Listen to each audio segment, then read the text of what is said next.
গত সোমবার অর্থাৎ আজ থেকে 6 দিন আগে একটি ভিডিও সামাজিক যোগাযোগ মাধ্যম ফেসবুক, ইউটিউব সহ বিভিন্ন জায়গায় পোস্ট করেছিলাম এবং আমি সহ এশিয়ান টেলিভিশন এবং আরো বেশ কয়েকটা গণমাধ্যমে একটি খবর প্রচারিত হয়েছিল যে মাত্র 30 ইঞ্চি উচ্চতার নিয়ে উচ্চতায় নয়, ইচ্ছা শক্তির মনোবলে কিন্তু এগিয়ে যাচ্ছে, এরকম শিরোনামে বা এর থেকে আরো বিভিন্ন শিরোনামে আপনারা একটি সংবাদ দেখেছিলেন।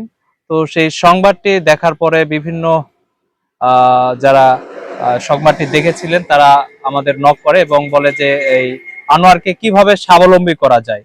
সেই চিন্তা চেতনা থেকে কানাডা প্রবাসী বড় ভাই সাদিকুল ইসলাম সোহাগ শিল্পপতি, মান্দারি কৃতি সন্তান, উনি আজকে এই আনোয়ার ভাইয়ের জন্য সামান্য এই দোকানটাকে কিছু জিনিসপত্র দিয়েছে যেন ব্যবসা করে সে স্ট্যাবলিশড বা স্বাবলম্বী হতে পারে আনোয়ার ভাইয়ের জন্য।